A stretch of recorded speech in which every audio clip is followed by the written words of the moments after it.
ಪ್ರಿಯ ವೀಕ್ಷಕರೇ, ನಾವು ನಾಲ್ ಬಡಿತಕ್ಕಂತಹ ಹುಲಿ ಹೈದರ ಗ್ರಾಮದ ವಾಸಪ್ಪ ಅಜ್ಜವ್ರ ಜೊತೆಗಿದ್ದೀವಿ. ಅವರು ಇಲ್ಲೇ ಮೂಲ ಕೆಲಸ ನಾಲ್ ಬಡಿಯುವಂತಹ ಕೆಲಸವನ್ನ ಮಾಡ್ತಾರೆ. ಬಸವಣ್ಣಗ ಅಂದ್ರ ಎತ್ತುಗಳಿಗೆ ಅವರು ಕಾಲುಗಳಿಗೆ ಯಾವುದೇ ರೀತಿಯ ತೊಂದರೆ ಆಗ್ಲಾರ್ದಂಗ ನಾಲುಗಳನ್ನ ಬಡಿಯುವಂತ ಕೆಲಸ ಮಾಡುವ ಅಜ್ಜವ್ರ ಜೊತೆಗಿದ್ದೀವಿ. ಆ ಅಜ್ಜವ್ರಿಗೆ ಒಂದು ಬಹಳಷ್ಟು ಪ್ರೇರಣಾದಾಯಕ ಕಥೆಗಳು ಮತ್ತು ಪ್ರೇರಣಾದಾಯಕ ಮಾತು, ಆಧ್ಯಾತ್ಮದ ವಿಚಾರ, ಗುರುವಿನ ಒಲವು ಬಹಳಷ್ಟಿದೆ.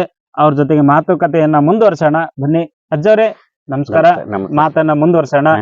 ಇನ್ನಷ್ಟು ನಮ್ಮ ಪ್ರಿಯ ವೀಕ್ಷಕರಿಗೆ ತಕೊಂಡ್ರಿ ನಿಮ್ಮ ಮಾತುಗಳು, ವಚನಗಳು ಬೇಕು ನಮಗ. ಪ್ರಾರಂಭ ಮಾಡಿ. ವಚನ ಈಗ ಈ ವಚನೆ ಅಂತಂದ್ರೆ ಶರಣರು ವಚನೆ ಮಾಡಿವ್ಯಾರ. ಅವ್ರು ಏನ್ ಮಾಡ್ಯಾರ, ಅವಾಗಿನ್ಯಾರು ತಮ್ಮ ಮಸ್ತಕದೊಂದು ಪುಸ್ತಕನ ಇಟ್ಟಿದ್ದಾರೆ. ಈಗ ಆ ಪುಸ್ತಕದಿಂದ ನಾವು ಮಸ್ತಕ ಇಟ್ಕೊಂಡ್ರೆ ಅದು ಜ್ಞಾನ ಉದಯ ಆಗುತ್ತೆ. ಅವರು ಶರೀರ ಮರೆಯ ಆಗಿರ್ಬೋದು, ಅದು ನುಡಿ ಎಂದಿಗೂ ಶಾಶ್ವತವಾಗಿ ಮರೆಯಾಗ ಸಾಧ್ಯ. ಬಸವಣ್ಣರು ಹೇಳ್ಯಾರ, ಕೊಲ್ಲಬೇಡ ಕೊಲ್ಲಬೇಡ ಹುಸಿಯ ನುಡಿಯಲು ಬೇಡ, ಅನ್ಯರಿಗೆ ಅಸಹ್ಯ ಪಡಬೇಡ, ತನ್ನ ಬಣ್ಣಿಸಬೇಡ, ಎದುರು ಅಳಿಯಲು ಬೇಡ. ಇದೇ ಅಂತರಂಗ ಸುದ್ದಿ, ಇದೇ ಬಹಿರಂಗ ಸುದ್ದಿ, ಇದೇ ನಮ್ಮ ಕೂಡಲ ಸಂಗಮನಾಥನ ಒಲಿಸುವ ಪರಿ ನೋಡ ಅಂದರೆ. ಕೂಡಲ ಸಂಗಮನಾಥನ ಒಲಿಸುವ ಪರಿ ಅಂತಂದ್ರ ಸಂಗಮನಾಥ ಸಂಗಮನಾಥನಲ್ಲ, ನೀನ ಸಂಗಮನಾಥ. ಯಾಕಂದ್ರೆ ನಿನಗ ಅನುಕೂಲ ಆಗಂಗ ನಾವು ಮಾತಾಡಿದ್ವಿ ಅಂದ್ರೆ, ಒಳ್ಳೇದ್ ಮಾತಾಡಿದ್ವಿ ಅಂದ್ರೆ ನೀನೇ ದೇವ್ರು. ಆ ದೇವ್ರು ಇದ್ದಕ್ಕ ನೀನು ಮಾತಾಡ್ತಿದಿ, ನೀನ್ ಹೇಳ್ತಿದಿ. ಈಗ ಅಲ್ಲಿದ್ದಿಲ್ಲಿಗೆ ಬಂದು ಇದು ಅಷ್ಟು ಮಾಡ್ಬೇಕಾರೆ ಯಾಕ? ಅಲ್ಲಿ ನಿನ್ನಲ್ಲಿ ಅರಿವು ಐತಿ. ಅರುವೇ ಗುರು, ಗುರುವೇ ಪರಬ್ರಹ್ಮ, ಪರಬ್ರಹ್ಮನೇ ಸಾಕ್ಷಾತ್ ಶಿವನ. ಎಲ್ಲರಲ್ಲಿ ಅರಿವು ಐತಿ, ಅದನ್ನ ಬಳಸಿಕೊಳ್ಳುವಂತ ಬೇಕಲ್ಲ. ಅದಕ್ಕ ಇರಿಬಿ 84 ಲಕ್ಷ ಜೀವರಾಶಿ ಒಳಗೆ ತಿರುಗಿ ಈ ಮಾನವ ಜನ್ಮ ಮನುಷ್ಯ ಜನ್ಮಕ್ಕೆ ಬಂದೈತಿ. ಒಂದೊಂದು ಜನ್ಮದೊಳಗೆ ಸಹಸ್ರಾರು ವೇಳೆ ಹುಟ್ಟಿ ಬಂದೈತಿ. ಅದು ಇರ್ಲಿ ಅಂದಾರ ಜ್ಞಾನಿಗಳು. ಈ ಮನುಷ್ಯ ಜನ್ಮ ಒಂದು ಹುಟ್ಟಿ ಬಂದೈತಿ. ಇದಕ್ಕ ಇರಿಬಿ 83,99,999 ಜೀವಕ್ಕ ಸಾಮಾನ್ಯ ಅರಿವು ಐತಿ. ಈ ಮನುಷ್ಯ ಜನ್ಮಕ್ಕ ವಿಶೇಷ ಅರಿವು ಐತಿ, ಜ್ಞಾನ ಐತಿ, ವಿಚಾರ ಐತಿ. ಆದ್ರೂ ನಾವೇನಂತೀವಿ, ಅದು ಎಂತ ಬಸವಣ್ಣ ತುಲ ಐತಪ್ಪ ಅಂತ. ನೀ ತುಲ ಇದ್ದಕ್ಕೆ ಅದು ಅನ್ನಕ್ ಬರ್ತೈತಿ, ಅನ್ನಕ್ ಬರ್ತಾರೆ. ಅದು ದೊಡ್ಡದೈತಪ್ಪ ಎತ್ತು ಅಂತೀವಿ.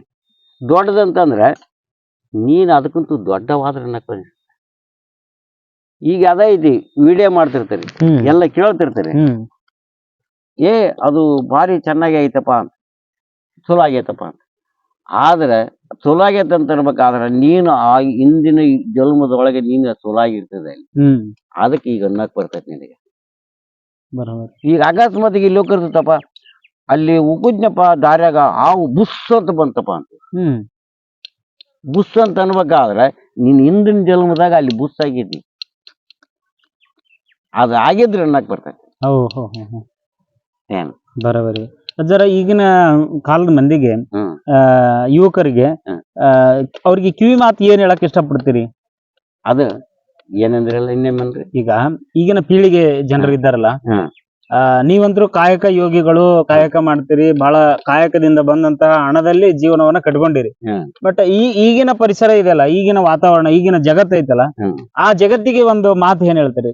ಅವ್ರು ಏನಪ್ಪಾ ಅಂತಂದ್ರೆ, ಯಾರೇ ಹಾಕೋಲ್ರಕ್ಕ ಒಂದು ಜ್ಞಾನ ಏನಪ್ಪಾ ಅಂತಂದ್ರೆ, ನಾವು ಸಣ್ಣರಿಗೆ ಹೇಳ್ಬೇಕಾದ್ರೆ ಏನಾಗತ್ತೆ, ಯಾರೇ ಯಾಕವಲ್ರಿ ಏನೇ ಹೇಳಿ ಹ್ಞೂ ಅನ್ರಿ, ಹ್ಞೂ ಅನ್ನೋದ್ ಕಲೀರಿ.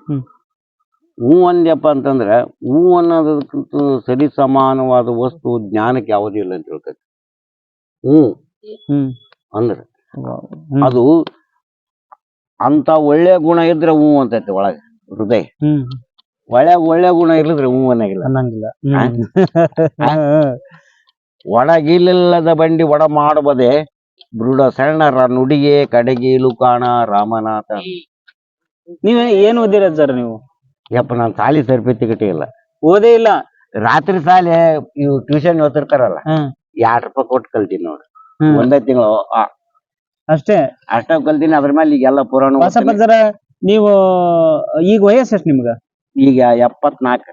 74 ವಯಸ್ಸು. ಹಾ. ಆಗಿನ ಕಾಲದಾಗ ಅದೇನೋ ರಜಾ ಕರಾವಳಿ ಅದು ಅದೆಲ್ಲ ಹೋಗ್ಬಿಡಿ, ಅಂತಿದ್ರಲ್ಲ. ಅದು ಅದ್ರ ಬಗ್ಗೆ ಏನಾರ ಒಂಚೂರು ಗೊತ್ತೈತ ನಿಮ್ಗೆ? ರಜಾ ಕರಾವಳಿ ಅಂತಂದ್ರೆ ಏನದು ಅದ್ರ ಬಗ್ಗೆ? ರಜಕರಾವಳಿ ಅಂತಂದ್ರ ಅವರು